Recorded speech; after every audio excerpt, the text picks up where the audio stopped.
नमस्कार साथियों, स्वागत है आप सभी का आपके अपने online platform Shyam the world of physics में। साथियों, मैं हूं अंकित सिंह यादव और आज अपन जुड़े हैं चर्चा करने एक भारत के पड़ोसी राष्ट्र के बारे में। जी हाँ, पड़ोसी राष्ट्र। किस पड़ोसी राष्ट्र के बारे में बात करने वाले हैं हम? तो आज हम बात करने वाले हैं पड़ोसी राष्ट्र बांग्लादेश के बारे में। बांग्लादेश भारत का पड़ोसी राष्ट्र, जिसे मीम मार्केट में भारत का पोता कहकर जाना जाता है। साथियों, जैसा कि हम सब जानते हैं कि सन 1947 में भारत से निकला पाकिस्तान और 1971 में पाकिस्तान से निकला बांग्लादेश। तो मीम मार्केट में इसे भारत का पोता कहकर संबोधित किया जाता है। साथियों, आज के सेशन में हम समझेंगे कि क्या है बांग्लादेश संकट, इसका मूल कारण क्या है, कौन है मुक्ति योद्धा और बांग्लादेश कैसे आजाद हुआ, इस पे भी चर्चा करेंगे। और इस घटना के पीछे क्या विदेशी शक्तियां अमेरिका और चाइना भी जिम्मेदार हैं और इस संकट का क्या रहेगा भारत पर प्रभाव। साथियों, बीते कुछ दिनों में बांग्लादेश में ऐसा क्या हुआ जिससे बांग्लादेश की प्रधानमंत्री शेख हसीना को न सिर्फ अपना देश छोड़ना पड़ा, बल्कि उन्हें अपने देश को छोड़ने के बाद किसी दूसरे देश यानी कि भारत में शरण लेनी पड़ी। साथियों, आज के सेशन में हम विस्तार से करेंगे चर्चा कि क्या हुआ बांग्लादेश में और इसका भारत पर प्रभाव क्या है।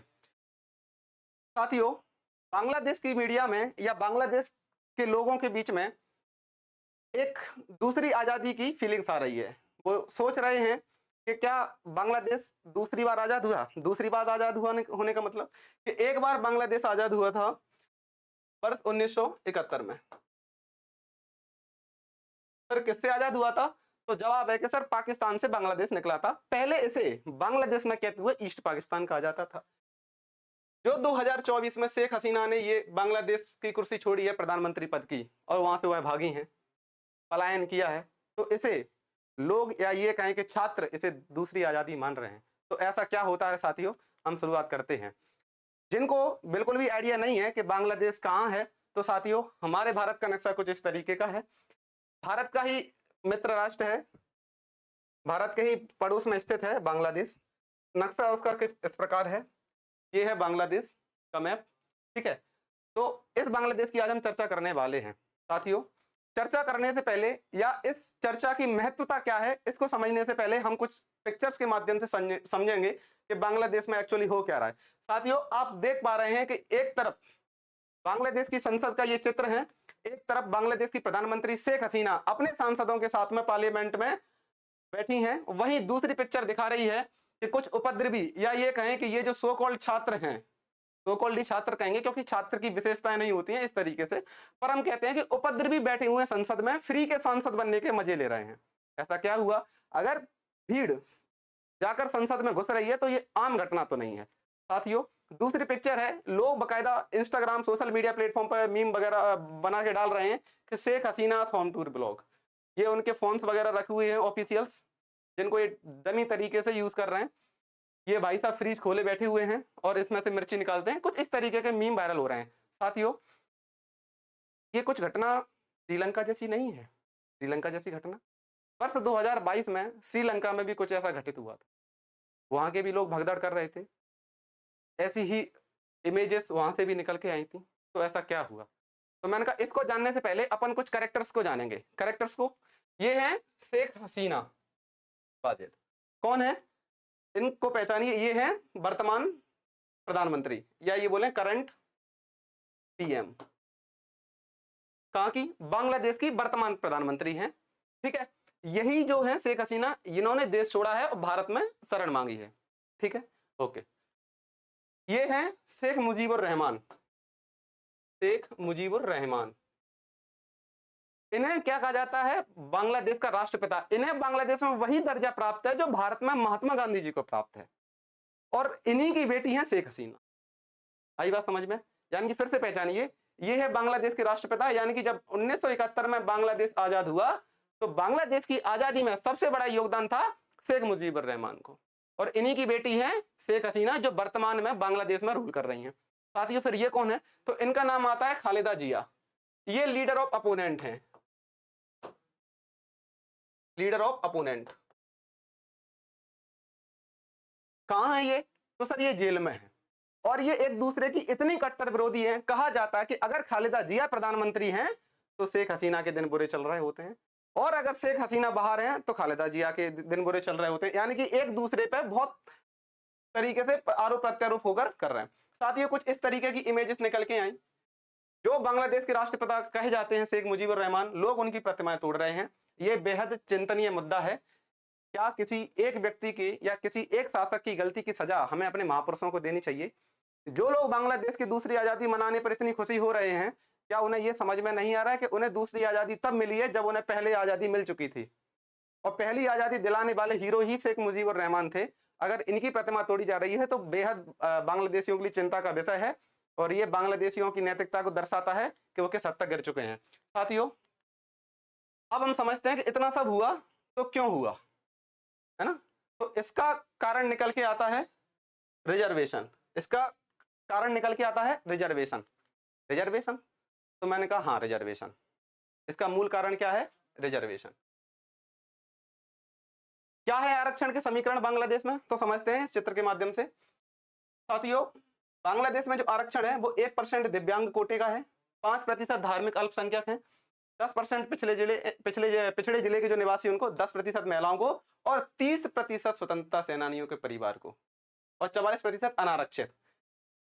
फिर से समझिए कि बांग्लादेश के आरक्षण के समीकरण क्या है। 30% मिलता है स्वतंत्रता सेनानियों के परिवार को। कौन स्वतंत्रता सेनानी के परिवार? सर वो स्वतंत्रता सेनानी के परिवार जिनके पूर्वजों ने 1971 की आजादी में योगदान दिया था। किसके साथ में? तो आंसर निकल के आता है कि सर जो व्यक्ति शेख मुजीबुर रहमान के समर्थन में इन्होंने आजादी की लड़ाई लड़ी थी पाकिस्तान से, उन्हें ही कहा गया स्वतंत्रता सेनानी। यहां तक बात समझ में आई? आपने कहा कि सर ठीक है।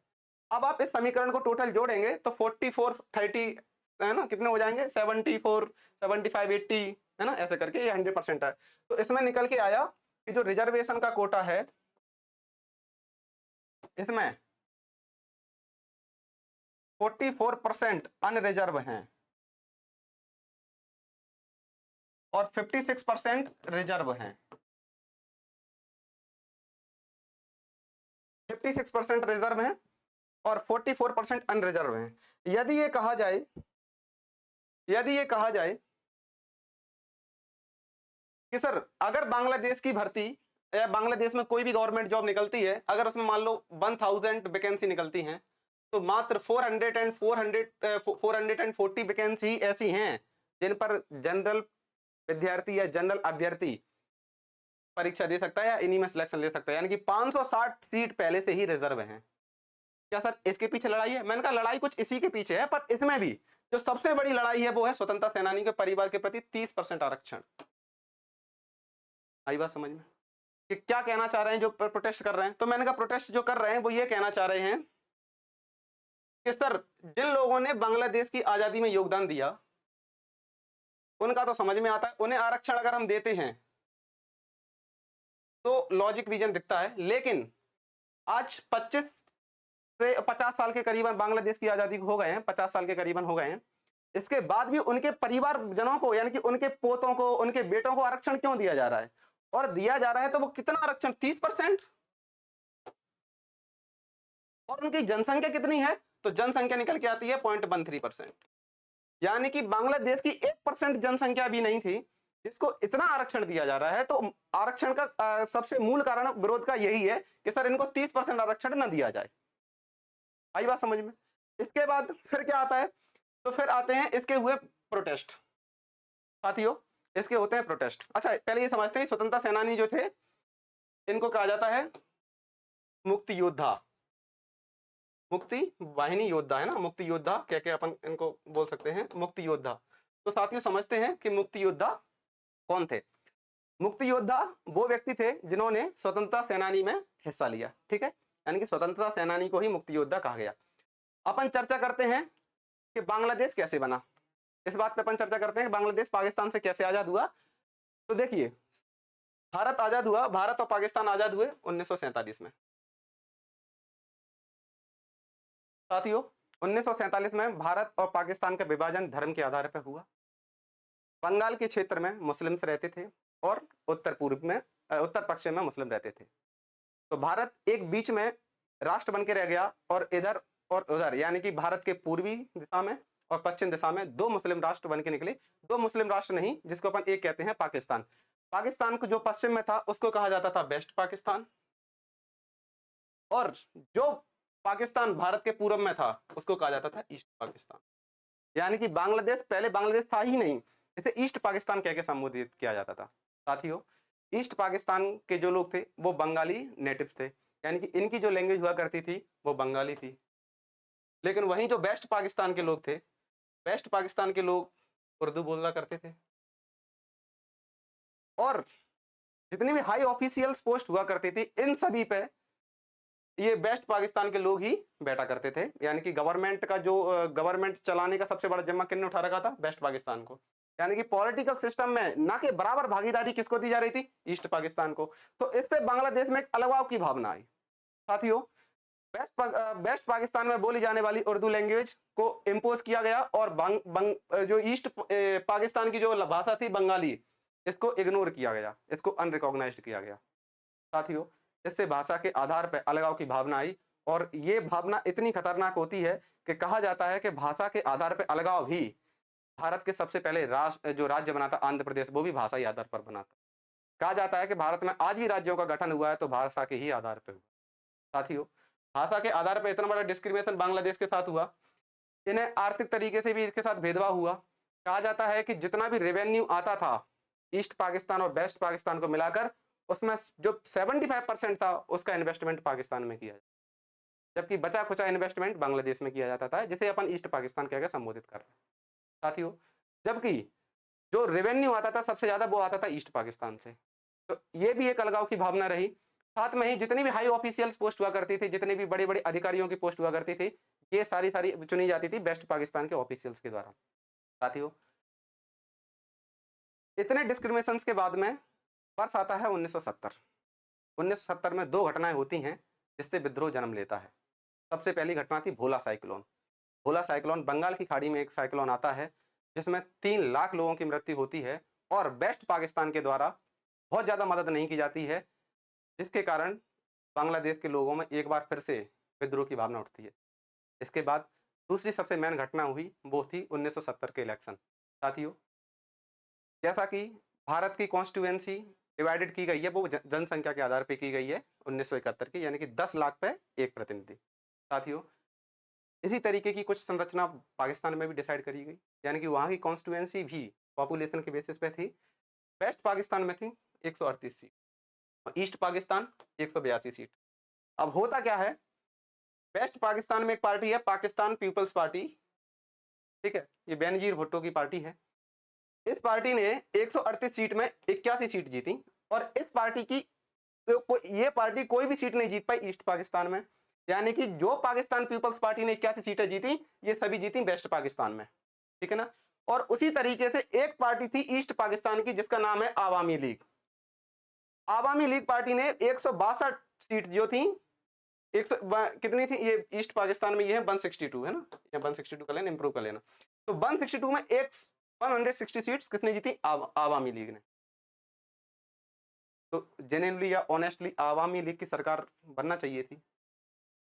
और आवामी लीग को कौन लीड कर रहे थे? तो मैंने कहा आवामी लीग को कर रहे थे लीड ये शेख मुजीबुर रहमान, इसीलिए इन्हें राष्ट्रपिता कहा जाता है बांग्लादेश। साथियों, जब इनके रिजल्ट्स आए तो आवामी लीग जीती, विजेता हुई। पर अब आवामी लीग यानी कि ईस्ट पाकिस्तान के व्यक्ति को राष्ट्र प्रमुख कैसे बना दिया जाए, ये बात पची नहीं वेस्ट पाकिस्तान के ऑफिशियल्स को, जिसमें कहा जाता है कि जो जनरल थे आर्मी के, पाकिस्तान आर्मी के जो जनरल थे आया खान, इन्होंने इस चुनाव को अयोग्य घोषित।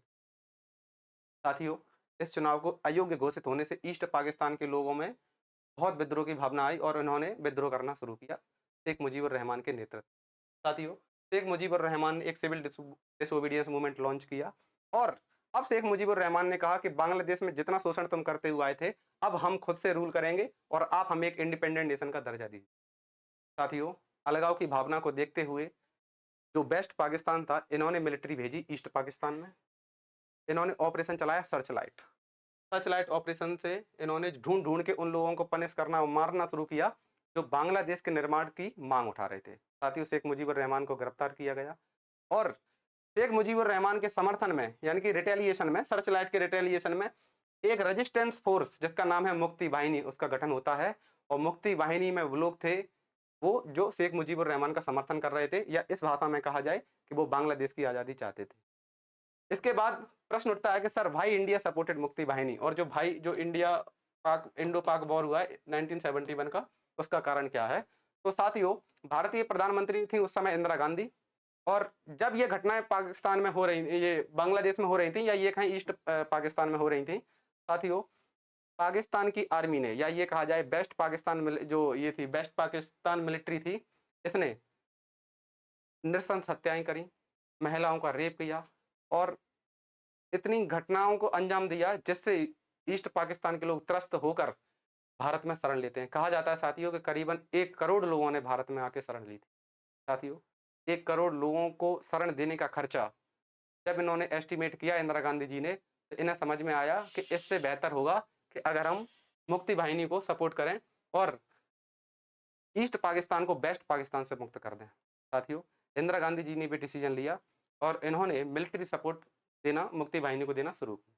इस तरीके से मुक्ति वाहिनी सशक्त हुई और एक इंडो पाक वार होता है, इसमें रसिया भारत का साथ देता है और बाकी के देश जो ग्रीन में आपको दिख रहे हैं ये सभी अमेरिका का साथ देते हैं। और 3 दिसंबर 3 दिसंबर के तारीख को पाकिस्तान अटैक करता है भारत पे, और मात्र 10 दिन के अंदर ये युद्ध समाप्त हो जाता है जिसमें भारत की विजेता होती है। और जो भारत के जनरल थे सैम मानेकशॉ, इन्होंने पाकिस्तान के जनरल जो नियाजी साहब थे उनको अपने 93,000 सैनिकों के साथ आत्मसमर्पण करवाया। साथियों इस तरीके से कुछ बांग्लादेश का निर्माण हुआ। तो बांग्लादेश में जो पार्टी जीती थी, या ये बोलें कि फिर इन्हें ये रिलीज किया गया शेख मुजीबुर रहमान को, तो शेख मुजीबुर रहमान को राष्ट्रपति बनाया गया और इन्हें राष्ट्रपिता की उपाधि दी गई। यानी कि जो आवामी लीग पार्टी है वो इन्हीं की थी, और इन्हीं की बेटी हैं कौन? ये शेख हसीना जो वर्तमान में प्रधानमंत्री थी, जिनका इशू चल रहा है। तो उम्मीद करते हैं बांग्लादेश कैसे बना, इसका शॉर्ट डिस्क्रिप्शन आपको मिला होगा। साथियों बात करते हैं स्टूडेंट प्रोटेस्ट की। साथियों जो आरक्षण 30% दिया जा रहा है स्वतंत्रता सेनानी के परिवारों को, इसका विरोध बहुत लंबे समय से चलता हुआ आ रहा है। वर्ष आता है 2018, एक पिटीशन हाई कोर्ट में फाइल की जाती है। कौन सी high court? Bangladesh high court. Bangladesh high court में एक पिटीशन फाइल करी जाती है जिसमें ये पिटीशन थी कि सर जो रिजर्वेशन इनको दिया जा रहा है 30%, ये अनवैलिड है। साथियों हाई कोर्ट ने सुनवाई न करते हुए इसी पिटीशन को खारिज कर दिया। पिटीशन को जब खारिज किया गया तो स्टूडेंट्स में प्रोटेस्ट की भावना आई, और जब स्टूडेंट्स में प्रोटेस्ट की भावना आई तो बहुत बड़े लेवल पर प्रोटेस्ट हुआ। साथियों प्रोटेस्ट को देखते हुए शेख हसीना ने, या ये बोलें कि बांग्लादेश गवर्नमेंट ने 2018 में डिसाइड किया to withdraw the quota system. इन्होंने निर्णय किया कि हम कोटा सिस्टम को विड्रॉ करेंगे, यानी कि अब हम आरक्षण नहीं लेंगे। साथियों 2018 में ये जो डिसीजन लिया गया शेख हसीना जी द्वारा, इसके बाद बांग्लादेश में शांति रहती है कुछ समय तक। लेकिन अब किसके हित प्रभावित होते हैं? अब प्रभावित होते हैं उनके हित जो स्वतंत्रता सेनानी के परिवार थे। उनके अकॉर्डिंग अगर हमारे पूर्वजों ने बांग्लादेश की आजादी में योगदान दिया है तो हमें आरक्षण मिलना चाहिए, और 30% आरक्षण मिलना चाहिए। और 30% आरक्षण के समर्थन में इसलिए थे क्योंकि कहा जाता है कि अगर किसी को डेयरी मिल्क खाने की आदत हो जाए या उसे लत लग जाए तो फिर वह 1 रुपए की 2 टॉफी में मानने वाला कहाँ है ना? साथियों 2018 से लेकर 2024 तक सब कुछ सही चलता रहा। 2024 में एक पिटीशन और फाइल की गई हाई कोर्ट में, और अब ये पिटीशन थी किसकी तरफ से? फ्रीडम फाइटर्स के जो भी वंशज थे, यानी कि ग्रैंड पेरेंट्स और जो ग्रैंड चिल्ड्रन थे, है ना, चिल्ड्रन थे। अच्छा इसका ये समीकरण और भी रहा है कि 1900 पहले ये जो आरक्षण था ये सीमित था कहाँ, किसके लिए था? स्वतंत्रता सेनानी के लिए, ठीक है ना। 1997 में ये दिया गया चिल्ड्रन को, यानी कि जो स्वतंत्रता सेनानी के बच्चे हैं कि आरक्षण की सुविधा उनको भी दी जाए। फिर एक वर्ष और आता है 2008, है ना, 2008, इसमें इनको ग्रांड चिल्ड्रंस को भी आरक्षण की सुविधा का प्रावधान किया गया। तो जो प्रोटेस्टर थे इनका कहना यह था कि सर अगर आप आरक्षण दे रहे हैं स्वतंत्रता सेनानियों को, समझ में आता है, उनके बेटों को दे रहे हैं फिर भी समझ में आता है, लेकिन आप आरक्षण इसको इनके ग्रांड चिल्ड्रंस को क्यों दे रहे हैं? यानी कि आजादी को 75 साल 70 साल हो रखे हैं, 50 साल हो रखे हैं, और इसके बाद भी आप उनके ग्रांड चिल्ड्रंस को रिजर्वेशन दे रहे हैं। तो ये तो एक तरीके से हमारे साथ छल हुआ ना। यानी कि अगर वैकेंसी 100 निकल रही हैं तो उसमें मात्र 44 वैकेंसी हम जनरल वालों के लिए, बाकी 56 रिजर्व है, उसमें भी 30% सिर्फ एक समुदाय लेके जा रहा है जिसकी वास्तव में जनसंख्या 1% भी नहीं है, 0.13 पे वो सीमित है। साथियों 2024 में पिटीशन फाइल करी जाती है किसके द्वारा? फ्रीडम फाइटर के द्वारा। और फ्रीडम फाइटर्स ने जब ये पिटीशन हाई कोर्ट में दी तो हाई कोर्ट ने 5 जून 2024 को बांग्लादेश की हाई कोर्ट ने रिजर्वेशन जो था उसे दोबारा से वैलिडेट कर दिया। साथियों, अभी यहाँ तक शेख हसीना का कोई इन्वॉल्वमेंट नहीं था। ये लड़ाई चल रही थी स्टूडेंट्स और कोर्ट की। साथियों, बांग्लादेश की हाई कोर्ट ने 5 जून 2024 को फैसला सुनाया और इन्होंने कहा कि जो 30% आरक्षण दिया जा रहा है स्वतंत्रता सेनानी के परिवारों को, ये बिल्कुल उचित है, इसे दिया जाना। अब इसका एक पर्सपेक्टिव ये भी सोचते हैं, क्या शेख हसीना भी यही चाहती थी? तो अब आपके दिमाग में आएगा कि शेख हसीना यानी कि इनकी पार्टी थी आवामी लीग, और आवामी लीग के ही सपोर्टर कौन थे? ये फ्रीडम फाइटर्स के। यानी कि ये चाहती थी, अल्टीमेटली ये यही चाहती थी कि ये रिजर्वेशन सिस्टम है जो बना रहे, ठीक है ना?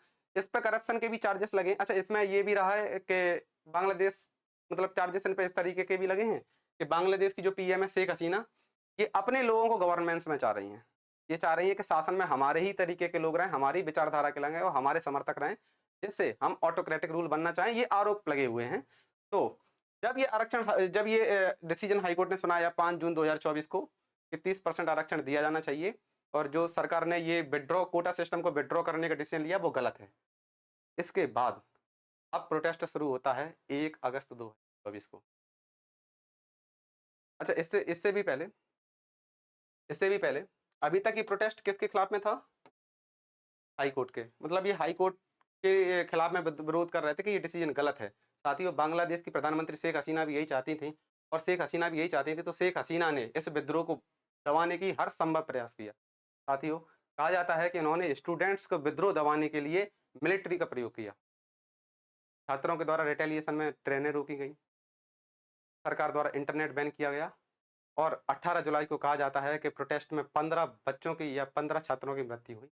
और कहा जाता है साथियों कि 16 से लेकर 20 जुलाई के बीच में, यानी कि 1 जुलाई को प्रोटेस्ट शुरू होता है, ठीक है ना? और 18 जुलाई को 15 स्टूडेंट्स जो है उनकी मृत्यु हुई, और 16 से लेकर 20 जुलाई के बीच में तकरीबन 100 छात्रों से ज़्यादा 100 छात्रों से ज़्यादा छात्रों की मृत्यु। साथियों, ये तो था ऑफिशियल डेटा। अनऑफिशियल डेटा कहता है कि 100 छात्रों की मृत्यु नहीं हुई, तकरीबन 1000 से लेकर 2000 छात्रों की। इसके बाद में दिन आता है 21 जुलाई का, और 21 जुलाई में जो सुप्रीम कोर्ट ऑफ बांग्लादेश है, ये अपने अंडर में ये फैसला लेती है और ये एक जजमेंट पास करती है, और ये सुप्रीम कोर्ट बांग्लादेश की हाई कोर्ट के डिसीजन को बदलती है। यानी कि जो डिसीजन हाई कोर्ट ने दिया था रिजर्वेशन को प्रिजर्व करने का, अब बांग्लादेश की जो सुप्रीम कोर्ट है वो इस डिसीजन को बदल देती है और कहती है कि ये कोटा सिस्टम नहीं होना चाहिए। क्या होना चाहिए कि सिर्फ 93% jobs will be on merit, only 5% will be on freedom fighter. यानी कि जो आरक्षण 30% दिया जा रहा था फ्रीडम फाइटर्स के परिवार को, कि वो आरक्षण की सीमा अब 5% तक हो जाए। जहां तक हो गया, ठीक है साथियों। अच्छा, इस तरीके के कुछ विद्रोह हुए, ये सरकारी जो शासकीय संपत्ति थी इनको नष्ट किया गया, ठीक है। बांग्लादेश के सर्वोच्च न्यायालय का फैसला आया कि जो आरक्षण 30% दिया जा रहा था उसे हटा के 5% दिया जाएगा। बाद बाकी जो आरक्षण 44% था अनरिजर्व वालों का, उनको बढ़ा के 93 किया गया, यानी कि 93% जो जॉब्स हैं या जो वैकेंसीज हैं वो फिल्ड की जाएंगी मेरिट के बेसिस पे। साथियों, यहाँ तक सब सही रहा। एक चीज इसमें आती है, इसके बाद क्या होता है, प्रोटेस्ट यहाँ तक शांत हो जाता है। बांग्लादेश की प्रधानमंत्री ने अपने, अच्छा इसमें ये पर्सपेक्टिव और समझने का कि बांग्लादेश की प्रधानमंत्री को ये समझ में आ गया था कि विद्यार्थियों का मोरल बहुत बढ़ा हुआ है, और इन पे एक चार्जेस और लग रहे थे। अच्छा, अभी तक प्रोटेस्ट क्या था, ये बच्चों का किसके खिलाफ में? कोर्ट के खिलाफ में। सुप्रीम कोर्ट ने ऑर्डर दिया कि 93% मेरिट के बेसिस पे भरी जाएंगी, और बाद बाकी 5% फ्रीडम फाइटर्स के परिवार वालों को दी जाएंगी। यहां तक सब शांत हो सकता था, लेकिन बांग्लादेश की जो प्रधानमंत्री हैं शेख हसीना, इनकी महत्वाकांक्षा ने सब खत्म कर दिया। बांग्लादेश की प्रधानमंत्री को ये समझ में आया कि अब अब जो हमारे खिलाफ में जो निर्णय लिए गए हैं, इनसे आगे चल के मोटिवेट होकर ये लोग हमारे खिलाफ में भी बोल सकते हैं। यानी कि अब इन्होंने सीक्रेटली क्या करना शुरू किया कि जो भी प्रोटेस्ट या जो भी स्टूडेंट लीडर थे उनको अरेस्ट करना शुरू किया। साथियों, कहा जाता है इन्होंने मिलिट्री को और बांग्लादेश की पुलिस को ऑर्डर दिया कि जो भी स्टूडेंट लीडर थे प्रोटेस्ट कर रहे थे, जिन्होंने भी शासकीय संपत्ति को नुकसान पहुंचाया, जिन्होंने भी शासकीय संपत्ति को नुकसान पहुंचाने की कोशिश भी करी, उनको उठाओ और शूट करो। साथियों, इस हद तक कहा जाता है कि बांग्लादेश की जो फोर्स थी उन्होंने ऐसे स्टूडेंट्स को भी अरेस्ट किया यूनिवर्सिटी में जा जाके जो मृत छात्रों को श्रद्धांजलि। इसके कारण अब जो प्रोटेस्ट था वो रिजर्वेशन से हट के अब सीधा गवर्नमेंट के अगेंस्ट में आ जाता है। साथियों, रिजर्वेशन के कारण शुरू हुआ ये प्रोटेस्ट, अब आता है गवर्नमेंट वर्सेस स्टूडेंट। अब छात्रों की मांग ये सिर्फ इतनी नहीं रही कि रिजर्वेशन हटाया जाए, अब छात्रों की मांग बदल चुकी थी। छात्रों की डिमांड थी कि जिस तरीके से बांग्लादेश की प्रधानमंत्री शेख हसीना ने ये इलेक्शन जीता है, वो भी अनवैलिड है, यानी कि शेख हसीना अपने पद से इस्तीफा दें। साथियों, स्टूडेंट्स जो यूनियन था, इन्होंने 9 डिमांड्स प्रस्तुत करी, शायद इसमें होंगी 9 डिमांड्स जो इन्होंने प्रस्तुत करी। इसमें नहीं, जो इन्होंने 9 डिमांड्स रखी, तो 9 डिमांड्स में था 9 डिमांड्स में था कि बांग्लादेश की प्रधानमंत्री के जो भी मंत्री पद हैं, ये जो भी 1-2 मंत्री जो भी ज़िम्मेदार मंत्री हैं, वो इस्तीफा दें और बांग्लादेश की प्रधानमंत्री जो है कंपनसेट करें जिन भी बच्चों की मृत्यु हुई। साथियों, बच्चों की 9 डिमांड्स थी। इन 9 डिमांड्स को छात्रों की जब नहीं माना गया, तो इन्होंने विद्रोह करना शुरू किया। विरोध करना इन्होंने जारी रखा और इसी क्रम में इन्होंने विरोध को दबाने की हर संभव कोशिश की। साथियों, जिससे अब प्रोटेस्ट स्टूडेंट्स वर्सेस गवर्नमेंट हो गया और इन पे एलिगेशंस लगे, इन्होंने जो इलेक्शन जीता है वो फ्री एंड फेयर नहीं है। इसका क्या मैटर रहा?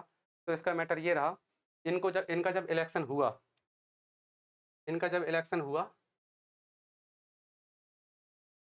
किसका? बांग्लादेश की पीएम का। तो इसमें कहा जाता है कि जो 2 पार्टी बड़ी थी, एक पार्टी थी आवामी लीग, इसको हेड कर रही थी कौन? शेख हसीना। शेख हसीना हसीना तो लीड कर रही थी शेख हसीना। वहीं साथियों, की पार्टी थी जिसको लीड कर रही थी खालिदा जिया।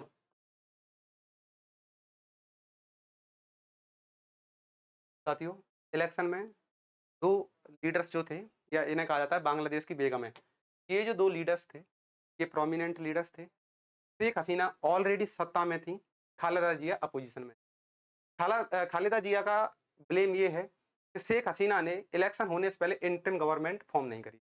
इंटरिम गवर्नमेंट का क्या लफड़ा है यहाँ?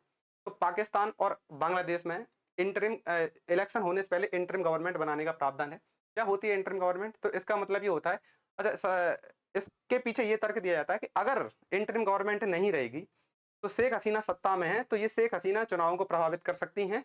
शेख हसीना अपने अधिकारियों को प्रभावित कर सकती हैं ताकि रिजल्ट्स जो है इलेक्शन के वो अपने पक्ष में आए। तो इस चीज़ से बचने के लिए, यानी कि ये इलेक्शंस फ्री और फेयर हों, इससे बचने के लिए यहाँ पर इंटरिम गवर्नमेंट बनाने का प्रावधान है, जो कि शेख हसीना ने नहीं किया। शेख हसीना का कहना ये था कि अपने टाइम पे खालिदा जिया ने नहीं किया, तो जब मेरा टाइम आया तो मैंने नहीं किया। यानी कि इनके आरोप प्रत्यारोप एक दूसरे पे चलते रहे, जिस कारण खालिदा जिया ने इस इलेक्शन में कंटेस्ट नहीं किया। तो जब खालिदा जिया ने कंटेस्ट नहीं किया, तो एक तरीके से ये शेख हसीना बांग्लादेश की प्रधानमंत्री निर्विरोध ही चुनी जाती हैं। जब इनसे पूछा जाता है कि जब खालिदा जिया यानी कि अपोनेंट लीडर ने इलेक्शन कंटेस्ट ही नहीं किया, तो फिर आप कैसे कह सकती हैं कि बांग्लादेश में डेमोक्रेसी है? तो इनका जवाब आता है कि सर, ये तो उनकी चॉइस थी कंटेस्ट ना करने का। उन्हें लग रहा था कि अगर हम हार जाएंगे तो हमारी ज़्यादा इंसल्ट होगी। तो ये उनके आंतरिक मसले हैं फिलहाल में यानी कि जो प्रोटेस्ट अब जो किसके बीच में था, ये रिजर्वेशन के खिलाफ में, अब किसके खिलाफ में आ गया? सरकार के खिलाफ में। विद्यार्थियों की मांग थी कि जो फ्री एंड फेयर इलेक्शंस होने चाहिए थे, वो इलेक्शंस नहीं हुए, तो इसकी जिम्मेदार भी कौन है? शेख हसीना। साथियों, गुस्साए छात्र प्रधानमंत्री निवास की ओर आते हैं। प्रधानमंत्री निवास की ओर आते हैं तो बांग्लादेश की प्रधानमंत्री शेख हसीना, बांग्लादेश मिलिट्री के जो जनरल थे, जफार उद, ऐसे इनका कुछ नाम है, जनरल वकारुज्जमान, तो जनरल वकारुज्जमान को ऑर्डर करती हैं कि उनको रोका जाए। साथियों, यहाँ बांग्लादेश की आर्मी इंटरफेरेंस करती है और ये ऑफिशियल्स या जो ऑफिसर थे, ये डिनाई कर देते हैं कि ये कहते हैं कि सर अब हम शूट नहीं करेंगे मैम। और कहा जाता है कि ये भी एक तरीके से चाहते थे कि बांग्लादेश में तख्ता पलट हो, क्योंकि बांग्लादेश की प्रधानमंत्री शेख हसीना पिछले 15-16 सालों से बांग्लादेश की प्रधानमंत्री थी, जो ये भी नहीं चाह रहे थे कि ऐसा हो। ये है टाइमलाइन। सबसे पहले आता है कि 11:30 बजे ढाका में प्रदर्शनकारियों के मार्च से पहले पूरे बांग्लादेश में इंटरनेट बंद किया गया। 12:15 सिक्योरिटी फोर्स और आर्मी को ढाका में तैनात किया गया। 12:30 बजे हजारों की संख्या में प्रदर्शनकारियों ने ढाका के उत्तरा से पीएम हाउस की तरफ मार्च शुरू किया। यानी कि 12:30 बजे की घटना है। जो प्रदर्शनकारी हैं पीएम हाउस की तरफ मार्च करना शुरू करते हैं। फिर 12:45 की है, प्रोटेस्ट आक्रामक हो गया और प्रदर्शनकारियों को काबू करने के लिए ये गैस के गोले और साउंड ग्रेनेड दागे गए। ठीक है, फिर इसके बाद आता है कि